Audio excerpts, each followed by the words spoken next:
Bonjour à toi, cher ami qui nous regarde. Vivre ensemble, est-ce que ça peut s'apprendre? Peut-être que pour vivre ensemble, il serait utile de commencer par faire ensemble. Pour l'anecdote, au 8e siècle, la ville de Bagdad fut construite par des architectes juifs et zoroastriens, un maître d'œuvre bouddhiste, un financier chrétien, et tout ça pour un commanditaire musulman. C'était une autre époque. Mais qu'en est-il pour les jeunes Belges du 21e siècle? Créer, avoir des projets, accomplir des choses difficiles, rire, s'amuser ensemble, tout ça permet de dépasser la différence. À l'école, depuis tout petit, un enfant est amené à résoudre des conflits par lui-même, et ça doit être un objectif et même une culture de l'école, de responsabiliser les enfants, de leur donner la parole, de les écouter, finalement de les considérer comme des citoyens à part entière. Ainsi, les enfants deviennent acteurs de leur réalité et construisent ensemble la collectivité. Si on n'avait pas été en interexpression, tous ensemble, on se serait peut-être jamais parlé. Donc vraiment, ça amène à découvrir l'autre malgré la différence et malgré les préjugés qu'on a au premier abord. Parfois, c'est juste, on prend des disputes juste parce qu'on n'aime pas l'autre. Trouver des solutions, respecter l'autre, parce que plus tard, tu auras toujours des obstacles, tu auras toujours quelqu'un que tu n'aimeras pas, mais c'est pas pour ça, c'est pas parce que tu n'aimes pas cette personne que tu dois la rejeter ou la malmener. Si par exemple il y en a deux qui ont une solution mais tous les autres sont pas d'accord, on ne peut pas faire la solution que tout le monde n'est pas d'accord. On doit trouver une solution où tout le monde est d'accord.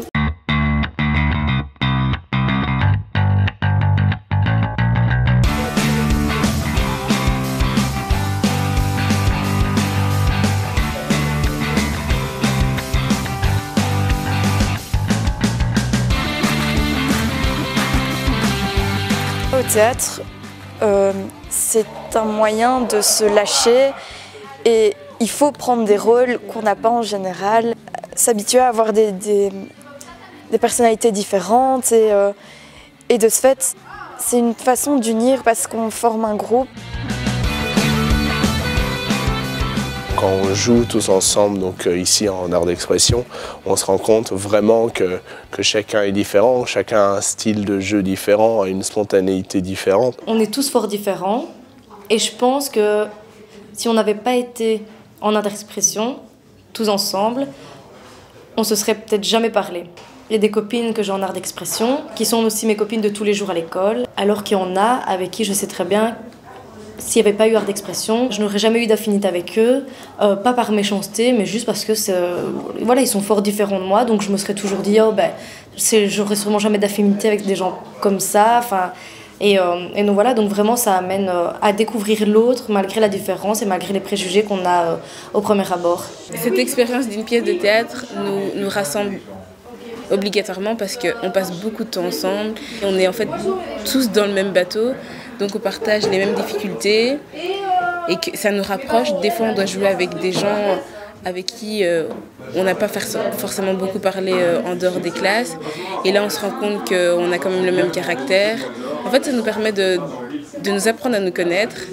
Des fois il y a certaines personnes qui arrivent à s'exprimer en cours d'Ardex et on se rend compte vraiment qu'ils sont un peu différents de ce qu'on croyait. En fait ça enlève les préjugés qu'on a sur les personnes. Et c'est vraiment en fait, le fait qu'on soit tous dans la même difficulté qui nous rassemble en fait. Quand on crée une pièce, on doit vraiment être unis, être soudés les uns les autres pour que ça marche bien. Et de ce fait, on oublie un peu les différences qu'on a entre nous parce que déjà, on porte des costumes et nous, personnellement, enfin dans notre cas, on doit tous porter des vêtements noirs. Et donc, de ce fait, il n'y a plus de différence. Et c'est beaucoup plus agréable parce qu'on doit être tous ensemble et on rigole beaucoup. Que l'œuvre de Shakespeare, déjà, c'est une pièce de théâtre. Du coup, il y a aussi toute l'émulation qu'il y a autour, tout le travail et puis l'esprit un peu ou fédérateur de la pièce. Et puis la pièce en elle-même qui vraiment, oui, appelle à ce qu'on puisse vivre ensemble malgré des tensions, malgré, voilà, pour avoir une fin heureuse.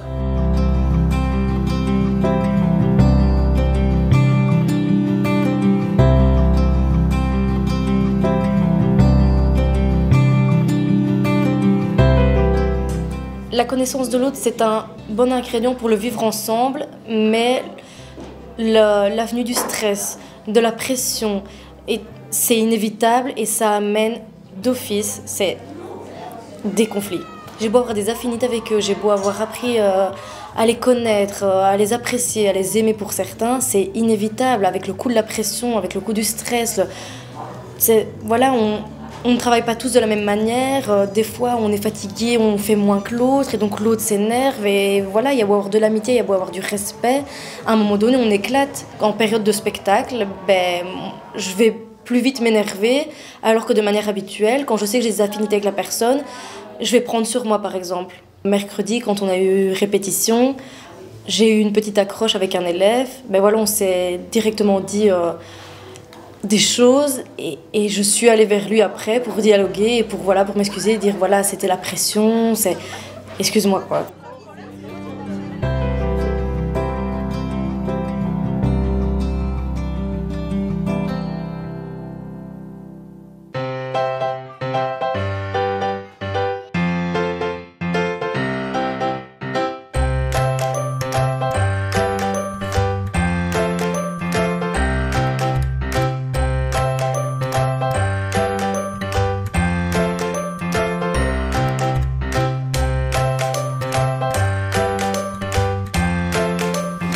Le conseil de classe, c'est ce que notre classe fait tous les vendredis.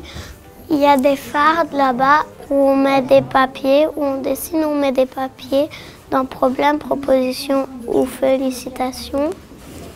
Et le vendredi, on les prend tous et on discute de ça.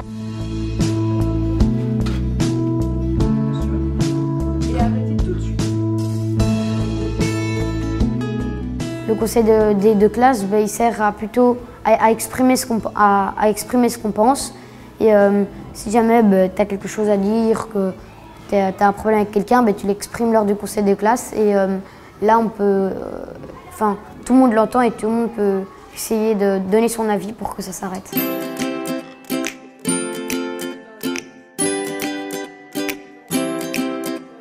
Il y a aussi des conseils d'école et les conseils d'école, c'est pas ce qui se passe en classe, c'est ce qui se passe dans l'école. À son tour, les élèves vont dire ce que les élèves de sa classe pensent de l'école et que s'il y a des problèmes et des idées. On n'aime pas quand les grands, alors ils nous bousculent dans les escaliers. Alors ça, c'est pas la première fois que j'entends. Je rappelle que vous avez la liberté de pouvoir être seul dans les couloirs, mais je rappelle bien qu'il y a des règles aussi à respecter. Ça nous aide parce que quand, par exemple, il y a quelques-uns qui ont le même idée et que il y en a d'autres qui n'ont pas la même idée, mais entre copains, ils ont la même idée, entre copines, ils ont la même idée. On en parle au conseil d'école pour trouver une solution et que c'est pas la solution des garçons qu'on trouve et c'est pas la solution des filles qu'on trouve. C'est une solution qui plaît à tous les deux. Il y a plein d'avis différents, on laisse tout le monde dire son avis. C'est bien parce que tu peux améliorer ton avis et puis oui, c'est riche parce que tu peux enrichir ton esprit en fait si tu as des avis des autres. C'est un moment un peu de calme où on parle, où on discute et ça me fait du bien. On peut dire notre avis, ce qu'on ressent dans notre cœur, on peut le dire devant toute la classe. On ne prend pas dans la vie de tous les jours ce réflexe-là de tout de suite, oui, on va en parler pour se dire s'il y a des problèmes. Non, on ne prend pas tout de suite le réflexe de faire « ah oui, je m'excuse » et tout. C'est vraiment très important pour nous parce que des fois on ne s'exprime pas, on a une chose cachée au fond du cœur. C'est important que les élèves s'expriment. On a besoin de savoir qu'est-ce qui se passe dans l'école, qu'est-ce qui se passe dans sa classe, qu'est-ce qui se passe dans sa tête. On construit l'école ensemble parce que c'est bien de construire une école ensemble parce que si on n'est pas ensemble, ça ne marche pas.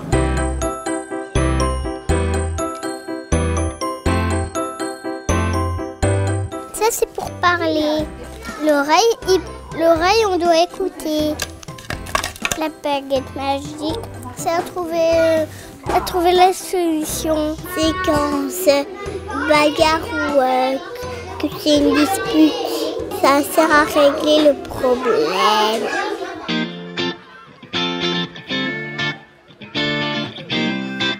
Pendant les récréations, il y a des disputes souvent et donc nous, les élèves médiateurs, on va s'avancer vers ces élèves et on va essayer de régler tous les conflits. On leur demande d'abord s'ils acceptent la médiation. On regarde les conflits qu'il y a entre des gens, s'il y en a, et on essaye de les régler, voir où est le problème et aider les personnes.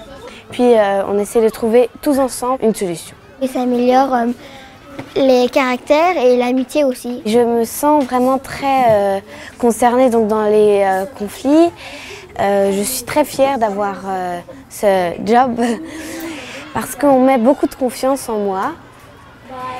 Et donc, comme on n'en met pas très souvent, voilà, donc là on a une grande responsabilité, aider les gens.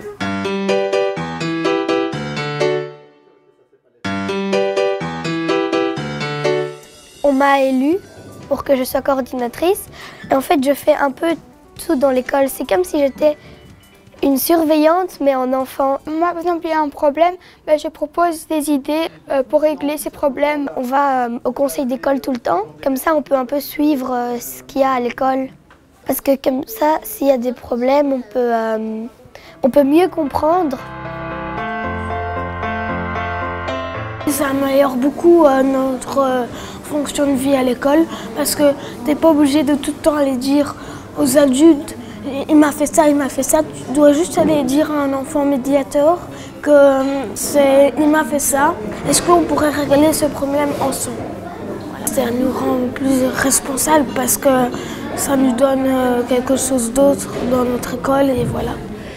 On nous apprend à nous de régler les conflits tout seul, sans les adultes. C'est un bon apprentissage à apprendre à régler. Ça m'aide à grandir, je trouve. J'aime bien. Moi, personnellement, je trouve que c'est un bon apprentissage. Parce que comme ça, l'enfant se rend compte aussi de ce que lui peut faire mal aux autres et ce que lui peut ressentir et ce que l'autre peut avoir à l'autre. C'est aussi de vivre avec les autres, c'est d'apprendre à gérer les problèmes. Aussi quand tu seras grand, par exemple, tu auras des collègues ou alors avec des situations qui s'imposent qui sont difficiles, apprendre à gérer les problèmes, c'est se calmer et bien réfléchir avant de réagir n'importe comment. Aussi apprendre à écouter. J'ai l'impression que ça peut beaucoup nous apprendre et pour plus tard aussi parce que